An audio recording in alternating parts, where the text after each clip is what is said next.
Bismillahirrahmanirrahim. Assalamualaikum warahmatullahi wabarakatuh. Perkenalkan, nama saya itu Lukas dari kelas Bank dan Lembaga Keuangan C dengan nomor induk mahasiswa 2002 010 172. Pada kesempatan kali ini saya akan membahas tentang materi koperasi simpan pinjam dan perusahaan asuransi. Yang pertama itu meliputi pengertian. Jadi pengertian koperasi simpan pinjam itu adalah koperasi yang bergerak di bidang lapangan usaha, pembentukan modal usaha melalui tabungan-tabungan para anggotanya yang dilaksanakan secara terus-menerus, dan nantinya uang yang telah terkumpul melalui tabungan itu bisa dipinjamkan kepada para anggotanya dengan mudah, dengan murah, cepat dan cepat. Seperti itu secara garis besar pengertian koperasi simpan pinjam. Yang kedua ada sumber dana. Sumber dana itu ada dari anggota koperasi dan dari luar koperasi. Jika sumber dana dari dalam koperasi itu berarti seperti pengadaan iuran. Iuran itu ada tiga, ada iuran wajib, iuran pokok, dan iuran sukarela. Ketiga iuran ini merupakan iuran yang berasal dari dalam, artinya dikumpulkan dari para anggota koperasi itu. Kemudian yang kedua itu ada dari luar koperasi. Jadi koperasi mendapatkan uang bisa dari dalam dan bisa dari luar. Yang dari luar itu seperti ada badan pemerintah, perbankan, dan lembaga swasta lainnya. Artinya mereka koperasi itu mendapat uang dari mereka.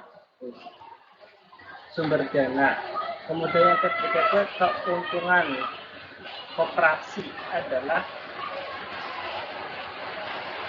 yang pertama itu beban bunga itu cenderung lebih rendah karena dari anggota ke anggota lain. Artinya beban bunga yang dibebankan itu pada para nasabahnya itu kecil, jadi tidak seperti di bank umum gitu yang menerapkan bunga-bunga yang relatif lebih mahal. Kemudian biaya administrasi itu setiap kali transaksi. Kemudian yang ketiga itu hasil investasi di luar kegiatan koperasi. Terus ada jenis-jenis koperasi. Jenis-jenis koperasi itu ada koperasi produksi, ada koperasi konsumsi, ada koperasi simpan pinjam, dan ada juga koperasi sewa guna. Terus ada satu poin lagi yaitu tentang pendirian koperasi. Jadi pendirian koperasi itu ada minimal berapa anggotanya yang harus ada dalam perusahaan asuransi tersebut. Jadi syarat pendirian koperasi itu 20 orang. 20 orang itu membuat kesepakatan dengan akte notaris, kemudian mendaftar ke kanwil, kemudian mendapatkan pengesahannya. Gitu. Ketika sudah mendapatkan pengesahannya, berarti sudah bisa menjalankan kegiatan-kegiatan yang ada di koperasi simpan pinjam. Terus lanjut ke perusahaan asuransi. Yang pertama itu ada pengertian. Pengertian perusahaan asuransi menurut UU nomor 1 tahun 1992 adalah perjanjian antara dua pihak atau lebih dengan mana pihak penanggung mengikat diri kepada tertanggung dengan menerima premi asuransi. Terus ada perkembangan asuransi di Indonesia. Berkembang di Indonesia merupakan kelanjutan yang ditinggalkan oleh pemerintah Hindia Belanda. Sedangkan pemerintah Indonesia yang mengatur tentang asuransi baru dikeluarkan pada tahun 1976. Jadi pada tahun 1976 itu di Indonesia baru pendirian asuransi. setelah sebelumnya itu merupakan tinggalan dari pemerintah Hindia Belanda. Terus ada jenis-jenis asuransi. Jenis-jenis asuransi itu jika dilihat dari fungsinya itu ada tiga. Yang pertama itu ada asuransi kerugian, ada asuransi jiwa, dan ada reasuransi. Kemudian jika dilihat dari segi kepemilikan, asuransi itu ada 4.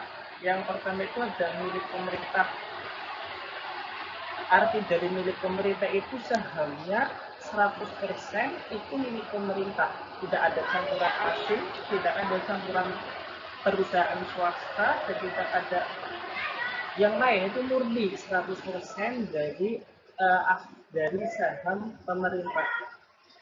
Kemudian ada milik swasta nasional. Milik swasta nasional ini berarti sahamnya dimiliki oleh perusahaan swasta nasional asing. Kemudian milik perusahaan asing yang sahamnya itu dari cabang perusahaan lain atau cabang negara lain. Kemudian milik campuran. Campuran artinya di sini adalah campuran antara asing nasional dengan pihak swasta nasional begitu. Dan ada prinsip-prinsip asuransi.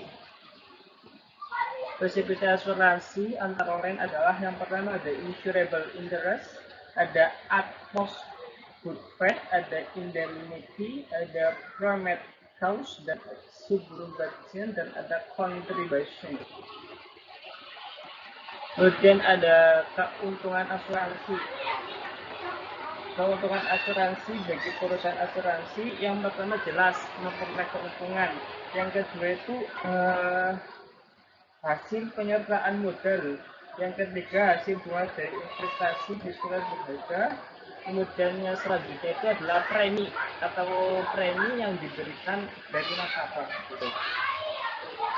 Terus ada keuntungan juga dari nasabah. Yang pertama itu memberikan rasa aman. Yang kedua, simpanan yang pada saat jatuh tempo dapat ditarik kembali.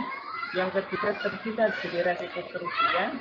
Yang keempat, memperoleh penghasilan di masa yang akan datang. Yang kelima, memperoleh pengganti akibat kerusakan atau kehilangan. Kemudian selain poin-poin itu, selain jenis asuransi, prinsip asuransi, keuntungan asuransi, ada juga jenis-jenis resiko asuransi.